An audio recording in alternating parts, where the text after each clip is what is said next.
Traición impactante. Fui al lugar de trabajo de mi hijo esperando apoyo familiar, pero uno de sus colegas me tomó del brazo y me susurró: «No firmes nada y huye». Me escabullí por la puerta trasera y, 5 minutos después, ya tenía 37 llamadas perdidas. Antes de continuar, suscríbete al canal y escribe en los comentarios qué hora es donde tú estás ahora. De repente, la puerta principal se abrió de golpe sin previo aviso. Daniel irrumpió, con el rostro pálido como la tiza, apretando unos papeles arrugados que temblaban en sus manos. Mi taza de té de la tarde resbaló de mis dedos y se estrelló contra el suelo de madera. «Papá, se acabó. El FBI puede llegar en cualquier momento». Los documentos se desparramaron sobre mi mesa de centro como hojas de otoño arrastradas por un huracán. Extractos bancarios, avisos legales, números en rojo que sangraban sobre las páginas blancas. El traje de diseñador de Daniel colgaba arrugado. Su cabello, normalmente impecable, estaba revuelto. Parecía un hombre perseguido por fantasmas. «Tranquilo, hijo», dejé a un lado mi periódico y extendí la mano hacia él. «¿Qué ha pasado?» 2,3 millones, su voz se quebró. «Debemos 2,3 millones de dólares». El número me golpeó como un puñetazo en el estómago. Vi a mi hijo caminar de un lado a otro en mi modesta sala como un animal enjaulado, los zapatos italianos golpeando el suelo de roble. La luz cálida de la lámpara, que siempre hacía acogedor el ambiente, ahora proyectaba sombras duras sobre su rostro demacrado. «Los cargos», dijo Daniel sacando otro papel de su chaqueta. Sus manos temblaban tanto que las palabras se volvían borrosas. Fraude electrónico con datos de clientes, lavado de dinero mediante empresas fantasma, violaciones a la ley financiera federal, fraude de valores, evasión de impuestos, cargos de conspiración, fraude informático y abuso de sistemas. Cada acusación caía como una sentencia de muerte. La voz de Daniel se fue apagando hasta convertirse en un susurro apenas audible. El viejo reloj de la repisa marcaba fuerte en el repentino silencio. «Hijo, lo manejarás. Siempre encuentras la forma de salir adelante». «¿Manejar esto?» Daniel se giró hacia mí con los ojos desorbitados. «Papá, lo tienen todo. Registros bancarios, cadenas de correos, comunicaciones encriptadas. Nos han estado vigilando durante meses». Extendí la mano hacia su hombro, el mismo gesto que había usado cuando era niño y tenía miedo. Pero Daniel apartó mi mano con tanta fuerza que casi caí hacia atrás. «Deberías ayudar con acciones, no con palabras vacías. No entiendo tus esquemas financieros, no puedo ayudarte con nada». «Claro que no puedes». Su risa fue amarga, hueca. «Mientras yo construía un imperio, tú estabas leyendo tus periódicos y tomando té. Mientras yo hacía millones, tú vivías en este museo». Las palabras dolieron más que cualquier golpe. Miré mi hogar, el sillón de cuero gastado donde solía leerle cuentos antes de dormir, las fotos familiares en la repisa que recordaban tiempos más felices, las cortinas que mi difunta esposa había cosido 30 años atrás. Todo lo que para mí era memoria y vida, él lo veía como fracaso. Cuando era joven, me enseñaste sobre honestidad, integridad, hacer lo correcto. Su voz se volvió cruel. Pero la honestidad no paga la renta. La integridad no compra respeto. Y hacer lo correcto solo te da una pensión del gobierno y una casa que se cae a pedazos. Daniel, por favor, no. Él barrió los papeles restantes de la mesa con un manotazo. Necesitaba un padre que entendiera de negocios, que pudiera ayudarme a navegar este mundo. En cambio, tuve sermones sobre carácter, mientras mis competidores heredaban fortunas y contactos. El olor del café enfriándose llenaba el aire entre nosotros. Afuera, el viento helado de febrero en Chicago golpeaba las ventanas. Daniel se detuvo en el umbral, su silueta recortada contra la luz del pasillo. «Mañana por la mañana lo arreglaré yo mismo, como siempre lo he hecho, mientras tú te sientas aquí sintiéndote virtuoso con tu pequeña y simple vida». La puerta principal se cerró de un portazo tan fuerte que las fotos familiares temblaron en sus estantes. Por la ventana vi el BMW de Daniel desaparecer en la oscuridad invernal, sus luces traseras rojas perdiéndose en la noche. Los documentos esparcidos a mis pies parecían pruebas de un crimen terrible. Me dejé caer en el sillón, rodeado por los restos de lo que fuera que mi hijo se había convertido. El rugido del motor se desvaneció en el murmullo nocturno de Chicago.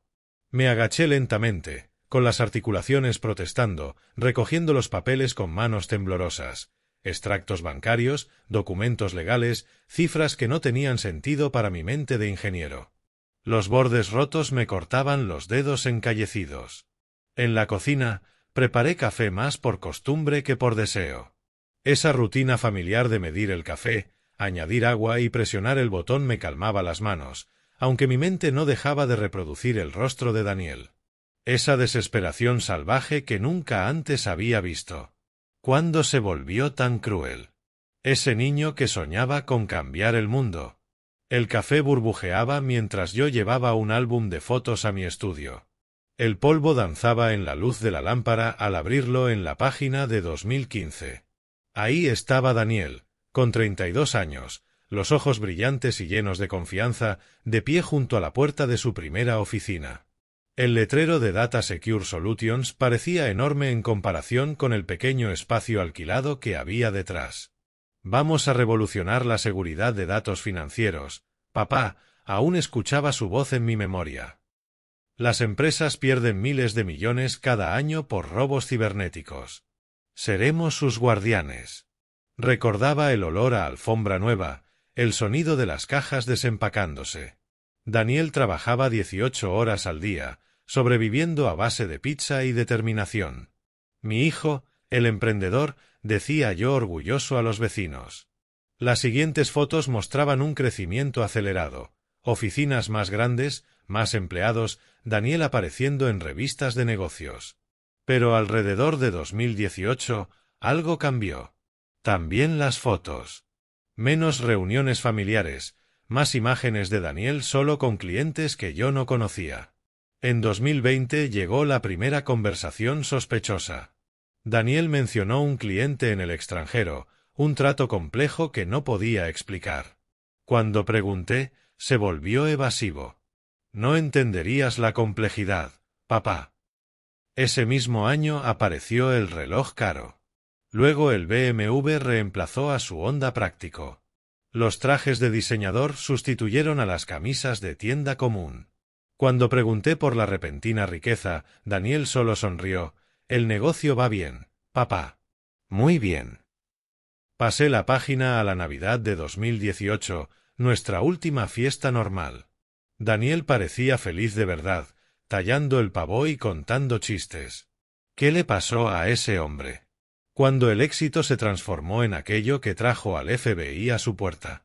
Las fotos se volvieron borrosas mientras el cansancio me vencía.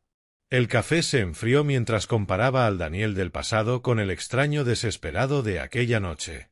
El niño que construía puentes de juguete en mi sótano ahora hablaba de honestidad como si fuera una debilidad. Afuera, el viento de febrero aullaba entre las ramas desnudas. La casa crujía con ruidos familiares. Recordé momentos más pequeños. Su graduación universitaria, su primer premio empresarial, el orgullo en sus ojos cuando me mostró aquella oficina inicial. ¿Lo había fallado yo? ¿Debí haber entendido mejor su mundo, apoyado más activamente sus ambiciones? Los principios de ingeniería que le había enseñado, precisión, integridad, construir cosas que perduran, parecían ingenuos en el universo que él habitaba ahora. Mi cabeza se hizo pesada. El álbum de fotos resbaló sobre mi regazo mientras me quedaba dormido. La última imagen que recordé fue la de Daniel en aquella Navidad, joven y esperanzado, nada parecido al hombre aterrorizado que había salido de casa esa noche. El timbre del teléfono me despertó bruscamente a las 8:45 de la mañana. El cuello me dolía por haber dormido en la silla. El álbum de fotos cayó al suelo mientras me levantaba tambaleante hacia la cocina, confundido por la hora y el lugar. «Papá, ven a la oficina ahora mismo». La voz de Daniel explotó en el auricular antes de que pudiera decir hola. Me llevé el teléfono al oído, aún aturdido por la incómoda noche en el sillón. «¿Qué pasó? ¿Por qué tanta prisa? Te lo explicaré aquí». El chofer ya va por ti. ¿Chofer? ¿Daniel? ¿Qué? Todo se resuelve hoy mismo.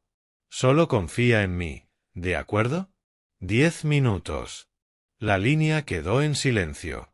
Me quedé mirando el auricular, con la urgencia de Daniel todavía retumbando en mis oídos. Hablaba más rápido de lo habitual, con palabras que se atropellaban como si se le acabara el tiempo. En mi habitación me vestí a toda prisa, un pantalón caqui, una camisa de botones, mi chaqueta más abrigada. Febrero en Chicago exigía capas. El reflejo en el espejo mostraba a un anciano de cabello revuelto y ojos preocupados. Un hombre arrastrado a eventos más allá de su control. ¿Debía llamar a alguien? ¿A Robert Louis, mi amigo abogado? Pero Daniel había sonado tan seguro, tan desesperado por una acción inmediata, que esperar parecía imposible. Desde la ventana delantera observé mi tranquila calle suburbana. La mayoría de los vecinos ya estaban en el trabajo. La casa de los Henderson estaba a oscuras, el garaje de los Johnson vacío. El silencio matutino de Evanston me envolvía como un capullo que estaba a punto de abandonar para siempre. Un sedán negro apareció en la esquina, avanzando con determinación hacia mi calle. No era el BMW de Daniel. Este era más grande, más formal, con vidrios polarizados que reflejaban el cielo encapotado. Profesional, serio, el tipo de coche que implicaba negocios que yo no entendía. El ronroneo bajo del motor se hizo más fuerte al acercarse. Sentí el estómago encogerse con cada segundo. Daniel había organizado esto durante la noche, lo que significaba que había planeado lo que fuese que venía mientras yo dormía, rodeado de documentos desparramados y recuerdos que se desvanecían. El auto se detuvo perfectamente alineado con mi entrada. Sin bocinazos, sin gestos de apuro, solo una espera paciente. A través del parabrisas polarizado apenas distinguía la silueta del conductor. Todo en ese momento parecía calculado, oficial, como si estuviera a punto de entrar a un mundo al que los viejos ingenieros no pertenecían. Revisé el bolsillo en busca de mi billetera y llaves una última vez. El peso familiar de mi llave de casa se sintió extrañamente significativo, como si pronto ya no la necesitara. Ese pensamiento me recorrió como un escalofrío. Me detuve en la puerta con la mano en el picaporte. La voz de Daniel de la noche anterior resonó en mi mente: mañana por la mañana lo arreglaré yo mismo. ¿Era esta su solución? ¿Un plan que requería arrastrar a su padre a la tormenta que había creado? El aire helado de febrero me golpeó en la cara como una bofetada al abrir la puerta. El invierno en Chicago no perdona la duda. El sedán negro esperaba, motor encendido, el humo del escape visible en el aire gélido, profesional, anónimo, paciente como la muerte. Mis pasos crujieron sobre el sendero cubierto de escarcha. Detrás de mí, mi casa permanecía cálida y familiar, cargada con 40 años de recuerdos. Delante, ese coche misterioso y la resolución que Daniel había prometido. La distancia entre mi puerta y la manija trasera del sedán se sintió como cruzar a un mundo completamente distinto. El aire frío de febrero me quemó los pulmones al salir. El sedán aguardaba, ronroneando, con el vapor del escape flotando en la mañana helada. Antes de que pudiera titubear, la puerta del pasajero se abrió desde dentro. Los asientos de cuero me envolvieron con un calor inesperado. El conductor era más joven de lo que había imaginado. Postura militar, corte de pelo al ras, unos ojos que habían visto cosas que yo jamás comprendería. En su placa podía leerse Thomas Clark. Thomas, ¿qué pasó con la compañía? Pregunté. No es asunto mío, señor. Su voz tenía la precisión de alguien que simplemente cumple órdenes, nada más. El auto se alejó de mi tranquila calle suburbana. Las arboladas avenidas de Evanston dieron paso a vías más transitadas mientras nos acercábamos a la autopista Kennedy. Intenté de nuevo. Daniel parecía muy alterado anoche. ¿La situación es realmente tan grave? Thomas ajustó el retrovisor sin mirarme. No puedo decir, señor. La autopista se extendía frente a nosotros. El perfil de Chicago crecía con cada milla, las torres de vidrio atrapando la luz de la mañana, reflejando una ciudad que nunca dormía. El tráfico fluía en patrones predecibles a nuestro alrededor. Commuters rumbo a trabajos que yo no podía imaginar, vidas que se cruzaban brevemente con la nuestra para luego seguir su camino. ¿Llevas mucho tiempo trabajando para Daniel? No mucho. Thomas se incorporó suavemente al tráfico más rápido. Sus manos permanecían fijas en las posiciones de las 10 y 2, profesional como un chofer de película antigua. Renuncié a seguir extrayendo conversación. A través de los vidrios polarizados, observé cómo Chicago se transformaba de barrios residenciales a distritos comerciales. La radio sonaba suavemente, con noticias sobre el clima, el tráfico y la política, temas que parecían lejanos a la crisis que envolvía a mi hijo. Mi reloj marcaba las 9:15 cuando los cañones de edificios del centro nos envolvieron.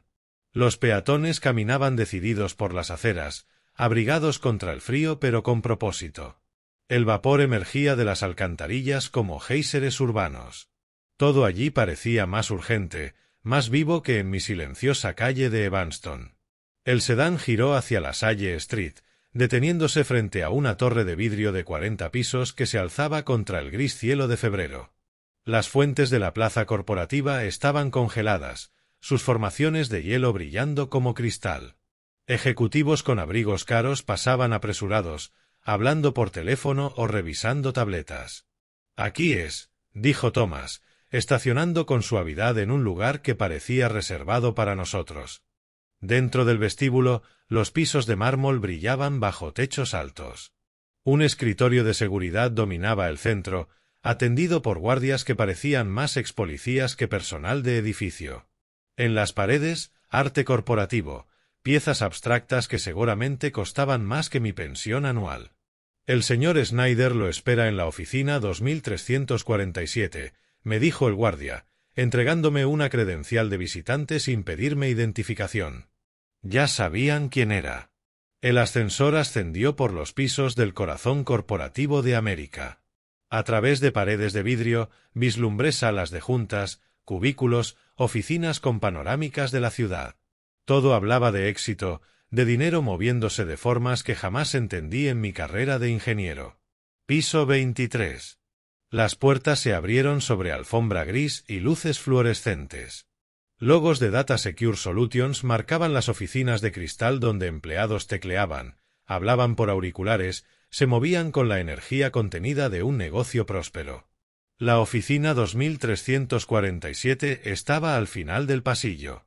A través de la pared de vidrio distinguí la silueta de Daniel y otro hombre junto a las ventanas de piso a techo. Sus voces urgentes traspasaban la puerta. Daniel gesticulaba con vehemencia. Mi mano encontró la manija. Fuera cual fuera la crisis que me había traído hasta allí, estaba listo para ayudar a mi hijo en lo que pudiera. La puerta se abrió mostrando a Daniel a mitad de una frase, señalando documentos extendidos sobre la mesa de conferencias. Al verme, giró y su rostro se iluminó de alivio, tan genuino que sentí mi propia tensión disiparse. «Papá, vas a salvar nuestra compañía», exclamó Daniel, abalanzándose sobre mí con el entusiasmo de un niño mostrando una boleta perfecta. Me abrazó fuerte, su perfume caro y familiar impregnándome. El hombre desesperado de la noche anterior había sido reemplazado por alguien confiado, casi jubiloso. «Por fin voy a explicarte qué está pasando. Lo resolveremos todo ahora mismo». Me condujo hacia la mesa donde los documentos reposaban en pilas perfectamente ordenadas. «Solo firma estos papeles. Es una transferencia de acciones a tu nombre por beneficios fiscales». La oficina destilaba éxito, escritorio de caoba, sillas de cuero, premios cubriendo una pared como trofeos. Tras las ventanas, Chicago se extendía en todas direcciones. Artículos enmarcados mostraban a Daniel en revistas de negocios, estrechando manos con políticos, recibiendo premios. «Papá, te presento a Mark Richardson, mi socio», dijo Daniel. Un hombre cerca de las ventanas se giró, extendiendo la mano con desgano. Mark parecía nervioso, cambiando el peso de un pie a otro, evitando el contacto visual directo.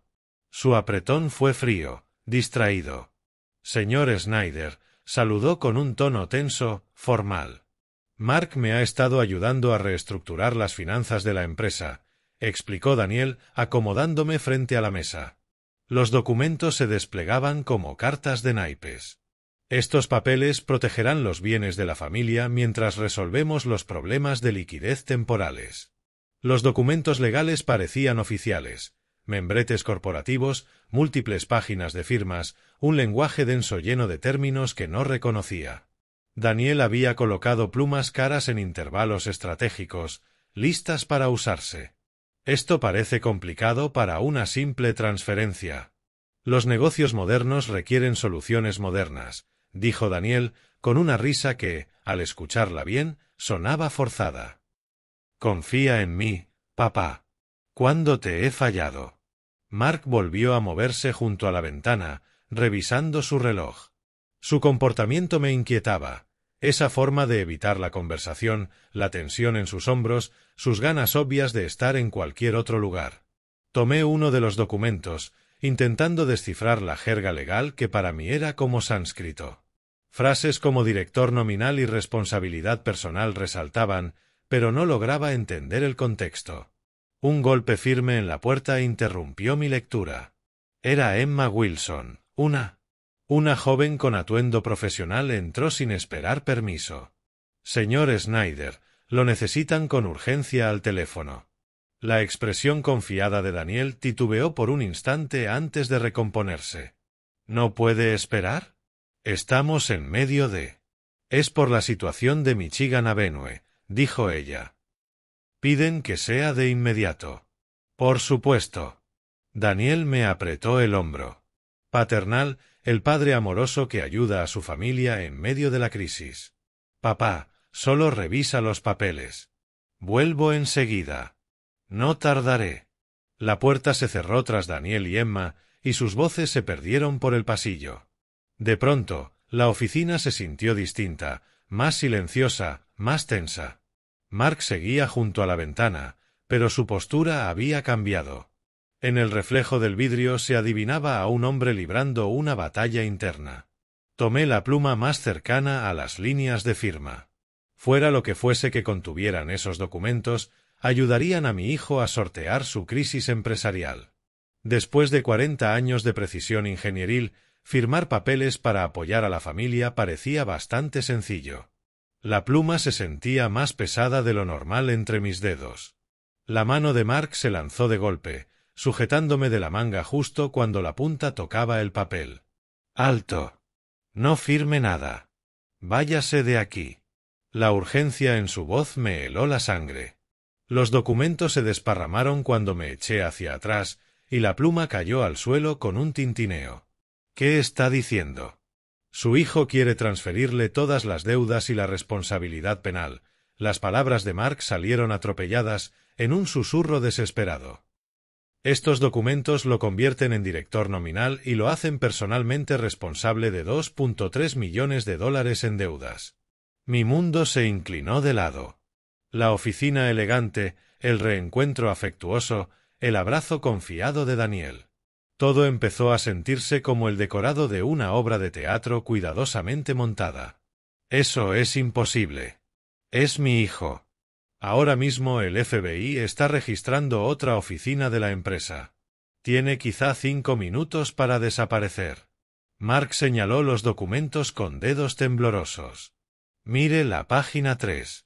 Contratos con fechas retroactivas que lo hacen responsable de todo. Todo el wire fraud, el lavado de dinero, las violaciones de valores, se convierten en sus delitos en el instante en que firme. Las páginas se me nublaron mientras forzaba la vista. Ahí estaba, enterrado en el lenguaje legal, cláusulas de responsabilidad personal, transferencias de obligaciones financieras, líneas de firma que me transformarían de ingeniero jubilado a criminal federal. Lo planeó, me salió apenas como un hilo de voz. Mi propio hijo planeó destruirme. Daniel lleva organizando esto meses. La crisis de la compañía, la llamada desesperada, traerlo aquí, todo coreografiado.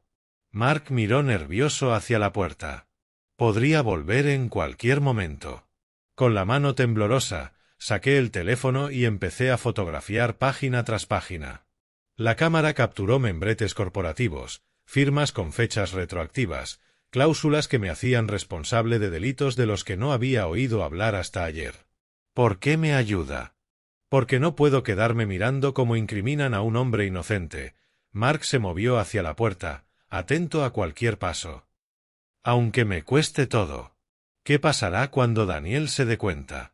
Nos preocuparemos por eso después. Ahora mismo, tiene que desaparecer antes de que el FBI cierre este edificio. Mark me condujo por una puerta lateral que no había notado hacia unos corredores de servicio que olían a productos de limpieza industrial. Las luces de emergencia proyectaban sombras duras sobre las paredes de concreto. Nuestros pasos retumbaban en el espacio angosto. Ascensor de servicio hasta el estacionamiento, salida por State Street, no por la Salle. 23 pisos de escaleras de servicio se abrían por debajo de nosotros. Mis piernas, ya débiles por el shock, protestaban en cada peldaño. Las barandillas metálicas estaban heladas bajo mi mano. Mark se mantenía cerca, revisando de vez en cuando su teléfono en busca de mensajes. Daniel sabrá que me ayudó. Tal vez, pero asumiré las consecuencias. La voz de Mark llevaba una determinación sombría. Lo que no puedo soportar es quedarme callado mientras destruye a su propio padre. 15 pisos. 10. Mi respiración se volvía trabajosa. El sudor se mezclaba con el frío de febrero que se colaba por el hueco de escalera. Cada paso me alejaba de la trampa que Daniel había preparado y me acercaba a lo que fuera que viniera después. Si necesita testimonio, pruebas, lo que sea, llámeme. Mark deslizó una tarjeta en mi mano. Pero tenga cuidado. Daniel no ha terminado con usted. 5 pisos. 3. El nivel del estacionamiento apareció tras una puerta con el rótulo «Solo salida de emergencia». Mark dudó en el umbral. Tengo que volver. Si Daniel sospecha. Gracias. Las palabras me parecieron insuficientes para lo que había arriesgado. No olvidaré esto. Solo manténgase con vida, señor Snyder. Con eso me basta. El aire frío de State Street me golpeó el rostro como la misma libertad. Los peatones se movían a mi alrededor, ajenos a la trampa de la que acababa de escapar. A mi espalda, la torre de vidrio se elevaba hacia el cielo gris, guardando secretos que podrían haber destruido todo lo que construí en 68 años de vida honesta. Mi teléfono vibró. 37 llamadas perdidas de Daniel. Sabía que me había escapado.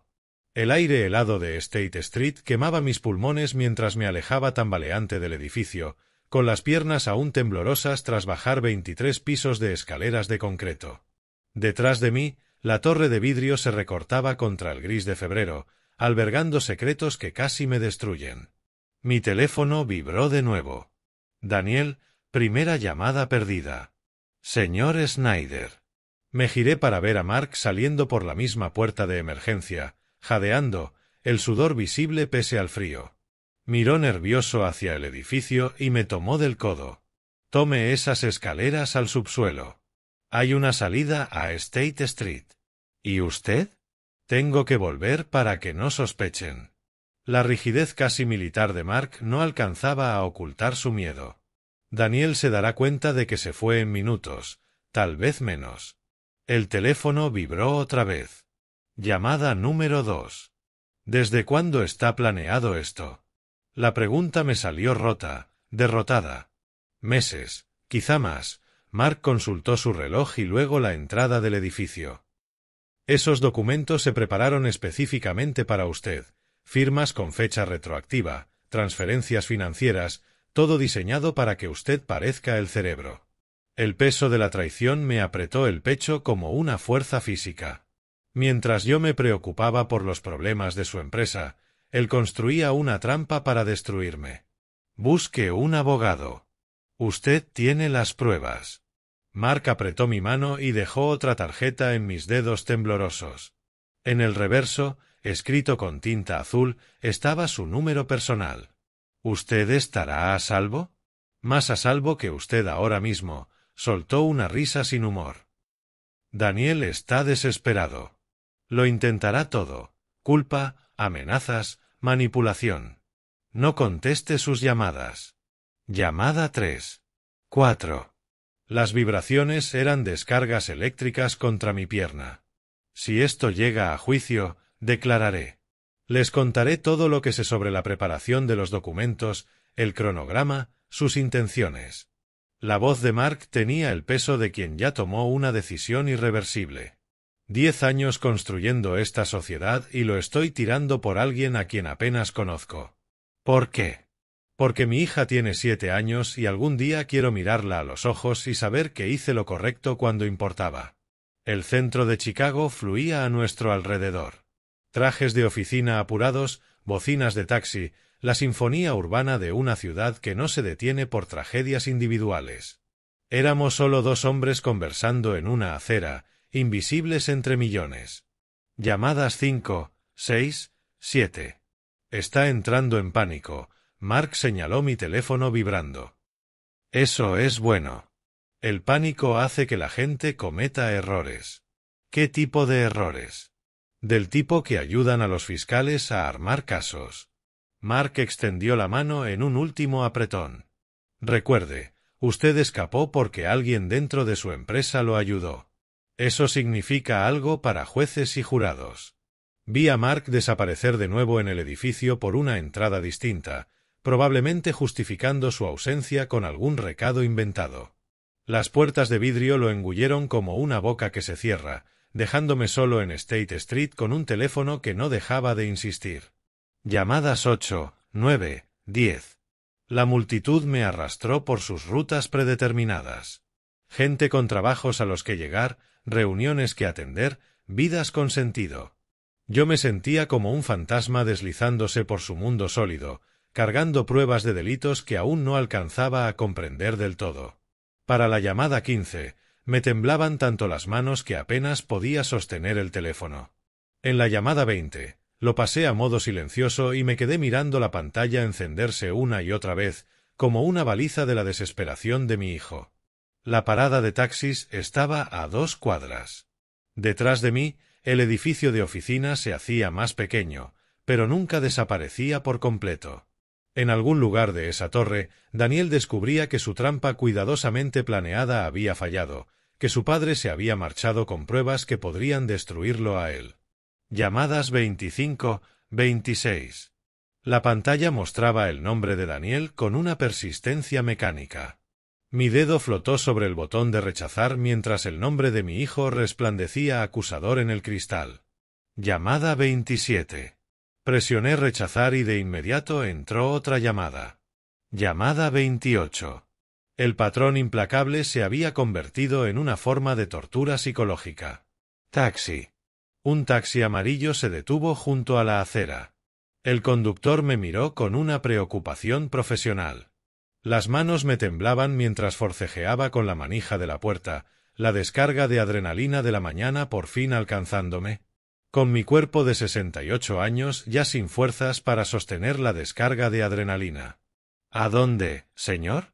150 La Salle Street y lo más rápido posible. ¿Se encuentra bien? Parece alterado. Llamada 29. Llamada 30. El teléfono se iluminaba en silencio sobre mi regazo, como un extraño latido electrónico. Problemas familiares, respondí, con la mayor subestimación del siglo. El tráfico matutino de Chicago avanzaba con obstinada lentitud por las calles del centro. Cada semáforo en rojo era una eternidad. Cada demora, una oportunidad más para que Daniel me rastreara. El conductor me ofreció una botella de agua que guardaba adelante y pañuelos de una caja en el tablero. Pequeñas muestras de amabilidad que, en mi estado actual, se sentían enormes. Llamada 31. Finalmente revisé el buzón de voz. Papá, hubo un malentendido. Mark está confundido. Vuelve y lo arreglamos. Su voz sonaba preocupada, afectuosa, con el mismo tono que usaba de niño cuando rompía algo y quería evitar un castigo. La manipulación era tan perfecta que me revolvió el estómago. Llamada 33. Otro mensaje. Estás cometiendo un gran error. Esos documentos no son lo que él te dijo.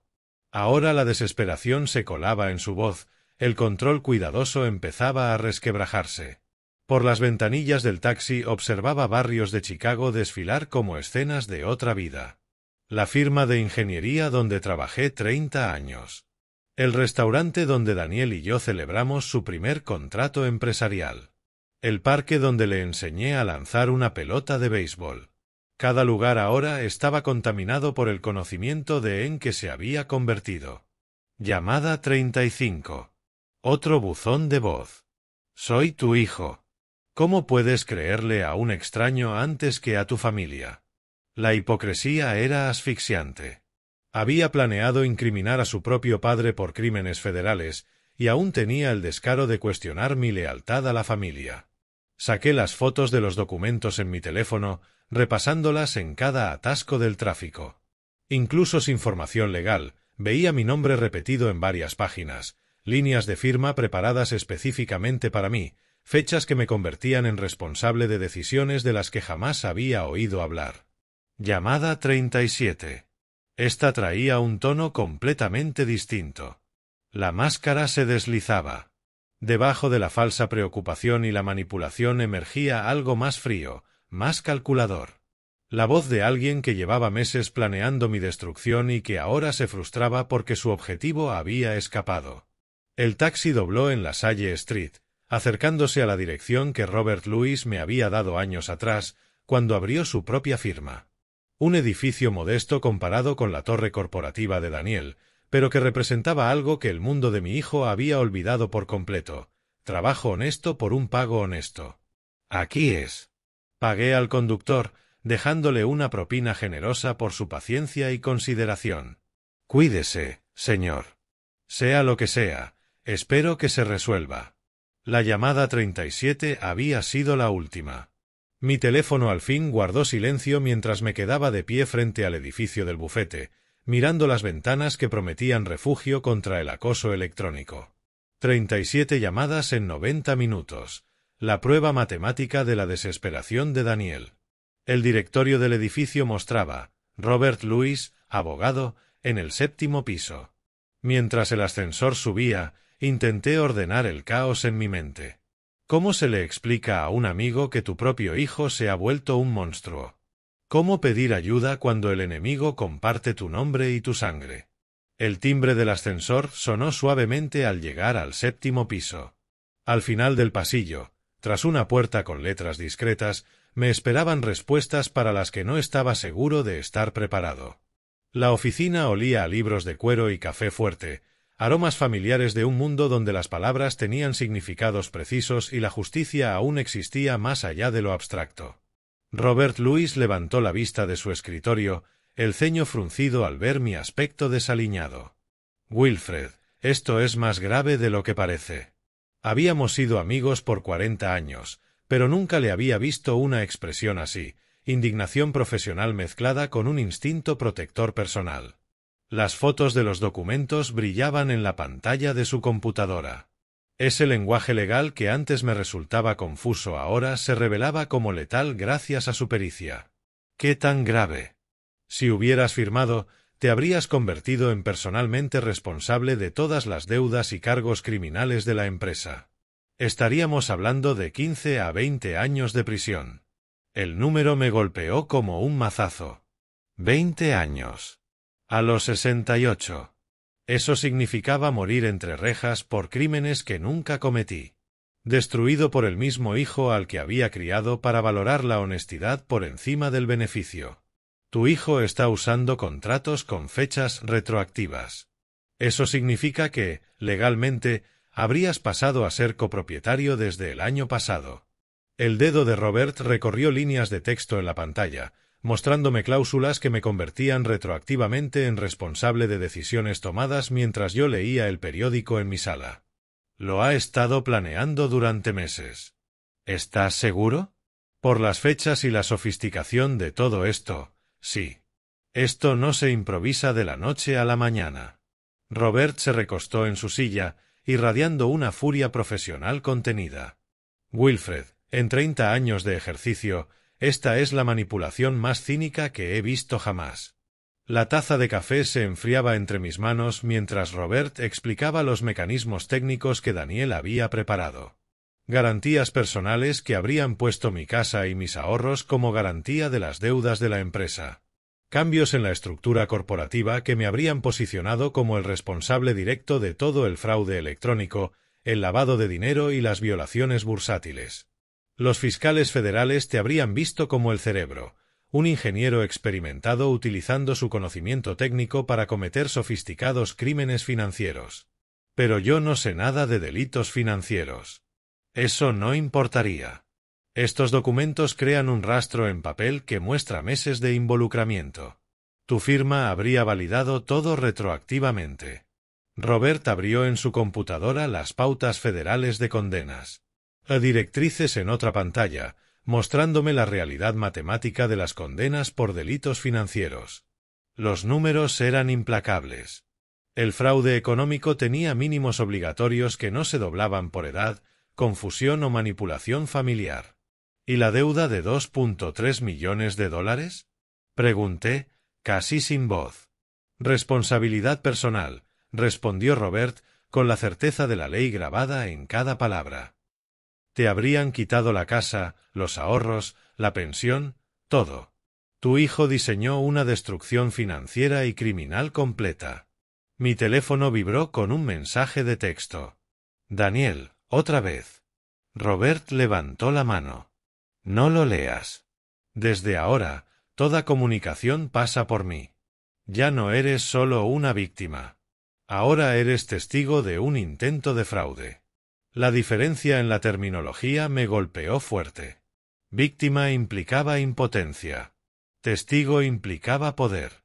¿Qué hacemos? Pasar a la ofensiva, respondió Robert con una firmeza renovada. Denuncia penal contra Daniel por intento de fraude. Demanda civil por intento de destrucción financiera. Orden de restricción por acoso. 37 llamadas constituyen hostigamiento según la ley de Illinois. La transformación de Robert, de amigo preocupado a defensor agresivo, estaba completa. Ya no era solo asesoría legal, era la planificación de una guerra. El FBI ya investiga los crímenes financieros de la compañía. Cuando presentemos estas pruebas, todo el caso cambia. En lugar de verte como posible acusado, tu hijo se convierte en el principal objetivo. ¿Y Mark Richardson? ¿Estará a salvo? Nos aseguraremos de eso. Su testimonio es crucial, y existen protocolos de protección de testigos para situaciones como esta. Robert empezó a organizar documentos, a crear archivos, a construir los cimientos de lo que él veía claramente como una batalla ganable. Su certeza logró silenciar el caos de mi mente, reemplazando el pánico con algo que no había sentido desde que esta pesadilla comenzó: esperanza. Una cosa más, Wilfred, añadió Robert. Cuando esto llegue a juicio, y llegará, los jurados odian la traición familiar más que casi cualquier otro delito. Lo que tu hijo intentó no solo viola la ley federal. Viola la decencia humana más básica. Me puse de pie para marcharme, más firme de lo que había estado desde la noche anterior. Los documentos que casi me destruyen ahora eran armas en mi defensa. El hijo que planeó mi ruina había dejado, sin querer, pruebas de sus propios crímenes. El ascensor se abrió cuando iba a presionar el botón de llamada, pero mi teléfono sonó antes de que pudiera entrar. No era Daniel esta vez, sino un número desconocido. Mi dedo quedó suspendido sobre la pantalla, dudando si aquello era salvación o una nueva forma de peligro. El taxi se detuvo frente a mi casa a las 6:20 de la tarde, y mi corazón se hundió. El BMW de Daniel estaba allí, como un depredador esperando a su presa. El parachoques cromado reflejaba las farolas recién encendidas. Había estado esperando, planeando esta emboscada mientras yo me reunía con Robert y comprendía la magnitud de su traición.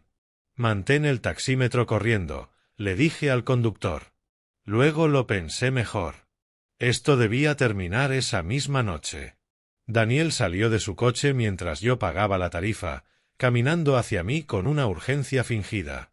3 colillas aplastadas cerca de sus pies, inusuales en él, revelaban lo mucho que su mundo se desmoronaba. «Papá, por fin. Te he estado llamando todo el día». Su aspecto me impactó. Camisa arrugada, barba incipiente, ojeras profundas bajo unos ojos que alguna vez brillaron con ambición. El empresario seguro de esta mañana había sido reemplazado por alguien desesperado y peligroso. «¿Dónde has estado? ¿Por qué no contestas mis llamadas? Sé de tu plan, Daniel». Las palabras lo detuvieron a medio paso.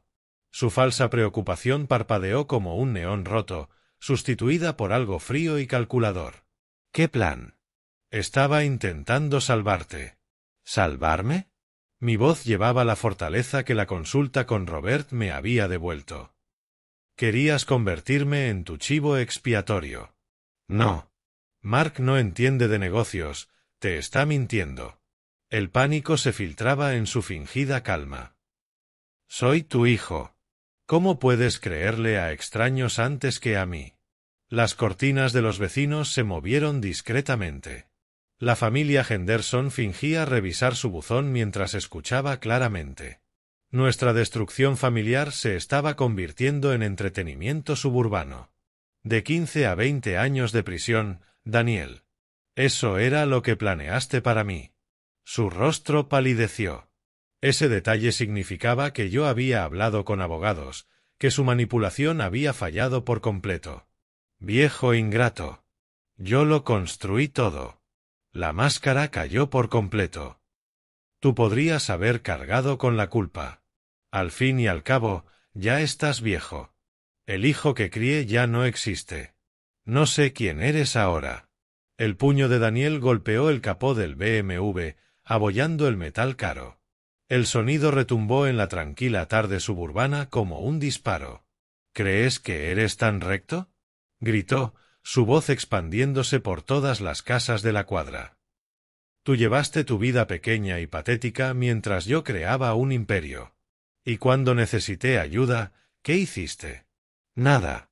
Te enseñé a ser honesto, a construir cosas que perduren, a valorar a las personas más que al dinero. ¿Honestidad?, rió Daniel, un sonido vacío, sin calidez. La honestidad te da una pensión y una casa derrumbándose en Evanston. Yo elegí el éxito. Elegiste destruir a tu propio padre. Las palabras flotaron en el aire helado de febrero entre nosotros. Detrás de ellas estaban las 37 llamadas, los meses de planeación, los documentos diseñados para robarme la libertad y la vida. Detrás estaban todos los momentos de amor compartido, revelados ahora como preparación para la traición definitiva. No necesito un padre que no ayuda a su propio hijo, dijo Daniel, su voz quebrándose de rabia y desesperación. ¿Quieres jugar a ser víctima? Bien. Juega a ser víctima en los tribunales. Juega a ser víctima con tus amigos abogados. Pero no esperes que yo siga fingiendo que me importa. Nunca esperé que te importara, no después de esta mañana. Daniel avanzó hacia su coche, luego se giró para lanzar el golpe final. Olvida la palabra papá. Para mí, ya solo eres Wilfred. El motor del BMW rugió con agresividad innecesaria. Las llantas chirriaron contra el asfalto, dejando marcas negras en el concreto que yo mismo había sellado la primavera pasada. El sonido se desvaneció en el murmullo urbano de Chicago, llevándose los últimos restos de lo que alguna vez fue nuestra relación. Me quedé solo en la entrada de mi casa, la llave temblando en mi mano, rodeado de las ruinas de una familia que tardó 42 años en construirse y solo una mañana en destruirse por completo. La puerta principal se sentía más pesada que nunca cuando la empujé y entré en el santuario de mi hogar. Los meses entre febrero y mayo transcurrieron con el ritmo implacable de la justicia federal. El FBI completó su investigación, encontrando aún más irregularidades financieras de las inicialmente descubiertas. Declaré 2 veces ante grandes jurados, trabajé codo a codo con Robert en la estrategia legal y observé, desde la distancia, cómo el mundo de Daniel se desmoronaba. Su empresa colapsó, sus activos fueron congelados y sus antiguos socios de negocio se alejaron de él como si cargara una enfermedad contagiosa. El 20 de mayo llegó con el peso de la inevitabilidad. El Tribunal Federal del Distrito Norte de Illinois se alzaba como un monumento a la justicia en el centro de Chicago. Columnas de mármol se elevaban hacia el cielo matutino. La bandera estadounidense colgaba inmóvil en el aire quieto. Furgonetas de medios se alineaban en la calle. Nuestra historia había capturado la atención pública como la traición familiar definitiva. Ejecutivo local intenta incriminar a su propio padre. Los titulares se escribían solos. Dentro de la sala 2347, el mismo número que la oficina de Daniel, una coincidencia que parecía ironía cósmica, tomé asiento en la galería. Daniel estaba en la mesa de los acusados, con uniforme naranja y grilletes. El exitoso empresario había desaparecido por completo. Su traje caro había sido reemplazado por ropa de prisión, su porte confiado, quebrado por meses de custodia federal. Todos de pie para recibir a la honorable jueza Patricia Morrison. Mark Richardson subió primero al estrado de los testigos. Su voz temblaba de emoción, pero se mantenía firme en su propósito. No podía permitir que un inocente sufriera. Miró directamente a Daniel al hablar.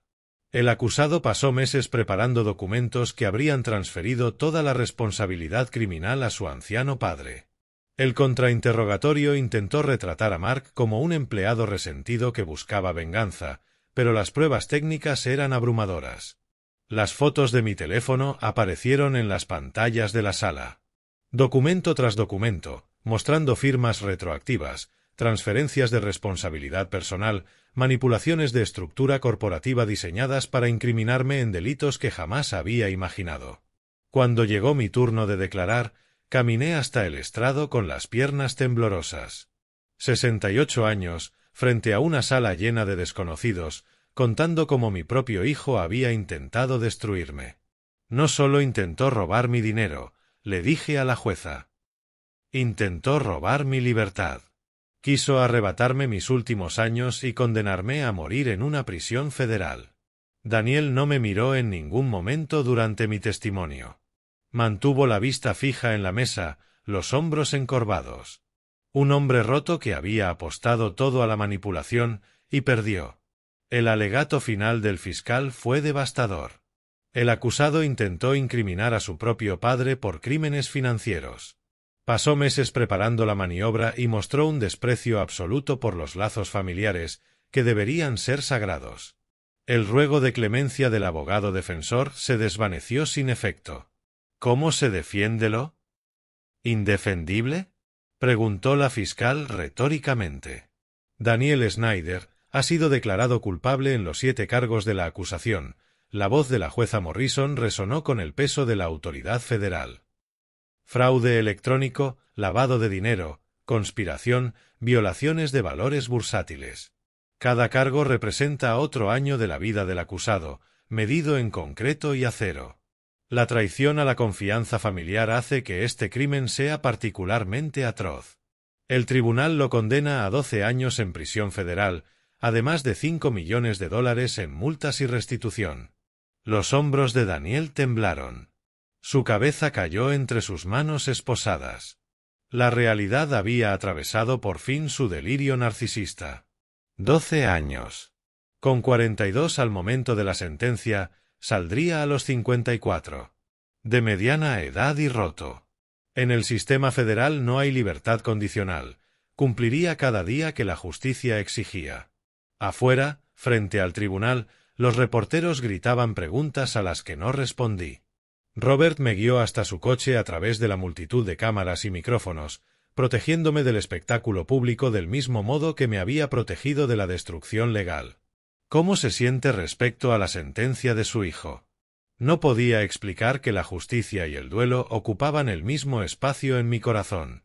El hombre que intentó destruirme era también el niño al que enseñé a montar bicicleta. El criminal merecía cada año de condena. El padre en mí aún lloraba por el hijo que había muerto mucho antes de este juicio. Mientras nos alejábamos del centro de Chicago rumbo a Evanston, miré por última vez el Tribunal Federal y luego giré la vista hacia adelante, hacia lo que viniera después. Los meses posteriores al juicio fueron un torbellino de decisiones prácticas. Puse la casa de Evanston en venta en junio. Demasiados recuerdos dolorosos en cada rincón. En julio encontré una pequeña cabaña junto al lago en Madison, Wisconsin. Lo suficientemente lejos de Chicago para sentir un nuevo comienzo, lo bastante cerca para que Robert pudiera visitarme. Las mudanzas llegaron en una sofocante mañana de agosto, cargando 40 años de vida hacia un futuro incierto. 15 días después, estaba en mi nuevo muelle contemplando el amanecer que pintaba el lago Mendota en tonos de oro y ámbar. «Buenos días, Max». El perro rescatado levantó la mirada desde su rincón favorito a mis pies, moviendo la cola con el entusiasmo de alguien que también había recibido una segunda oportunidad. Nos encontramos en el refugio de animales de Madison 3 días después de mi llegada. 2 sobrevivientes aprendiendo a confiar otra vez. El café humeaba en la brisa matinal mientras me acomodaba en la silla de madera que había comprado a un artesano local. Muebles sencillos para una vida sencilla. La cabaña era modesta. 2 dormitorios, una pequeña cocina, una sala con chimenea de piedra de campo. Pero cada rincón se sentía como libertad. Las mañanas en Madison eran tranquilas de un modo en que Chicago nunca lo fue. Sin sinfonías de tráfico, sin urgencias urbanas, solo el agua del lago golpeando suavemente la orilla y los pájaros anunciando un nuevo día. Un silencio pacífico que me permitía pensar con claridad por primera vez en meses. Señor Snyder, su correo. La cartera, una mujer alegre llamada Betty, me entregó un sobre con una caligrafía conocida.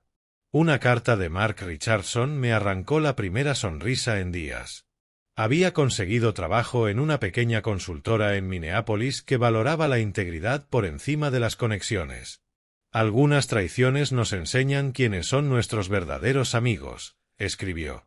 Tú salvaste mi conciencia tanto como yo ayudé a salvarte. El lago se extendía hasta el horizonte, salpicado de botes de pesca que aprovechaban el clima perfecto de agosto. En algún lugar, al otro lado de esas aguas, la gente vivía vidas ordinarias, con problemas medidos en pagos hipotecarios y plazos de oficina, no en acusaciones federales ni destrucción familiar. Bienvenido a nuestra pequeña comunidad, dijo la señora Henderson, mi vecina de al lado, acercándose con una cazuela cubierta, el saludo universal de los pueblos pequeños para los recién llegados. Gracias. Es tan tranquilo después de Chicago. Por eso lo amamos aquí. Paz, vecinos amables, vida sencilla. Ella miró a Max, que se acercó curioso. ¿Perro rescatado? Nos rescatamos mutuamente. 3 meses de vida en la cabaña habían establecido rutinas que sabían a sanación. Caminatas matinales con Max por la orilla, proyectos de la tarde como reparar postigos flojos o plantar un pequeño jardín que florecería la próxima primavera, lecturas al anochecer junto a la chimenea, libros escogidos por placer en lugar de como escape del trauma. El dueño de la ferretería, Jim Patterson, se había convertido en consejero no oficial en temas de mantenimiento. Hombre de ciudad aprendiendo vida de campo, bromeaba, pero su ayuda era generosa y su compañía, bienvenida. Ese jardín se ve bien, me dijo ayer. Los tomates estarán listos para el día del trabajo. Conversaciones simples sobre cosas simples.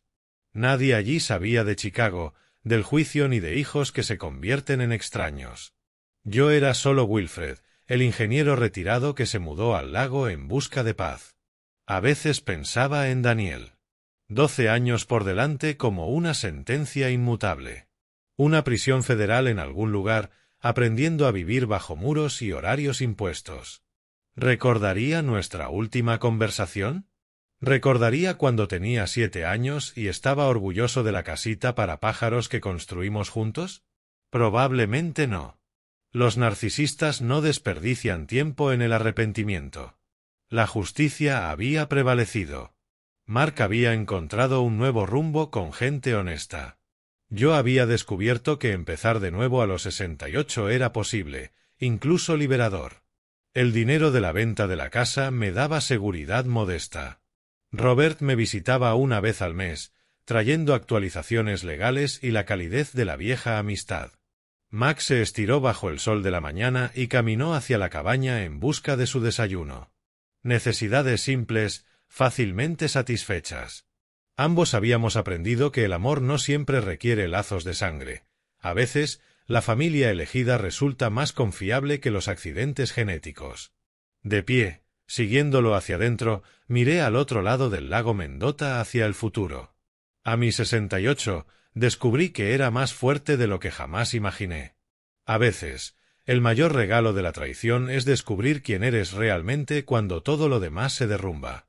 Detrás de mí, el amanecer bañaba la cabaña en una luz cálida. Frente a mí, lo que viniera me esperaba con la paciencia eterna del agua golpeando la orilla. Si esta historia te ha gustado, dale like a este vídeo, suscríbete al canal y comparte tus impresiones en los comentarios. Para escuchar la siguiente historia, haz clic en el recuadro de la izquierda. Gracias por vernos.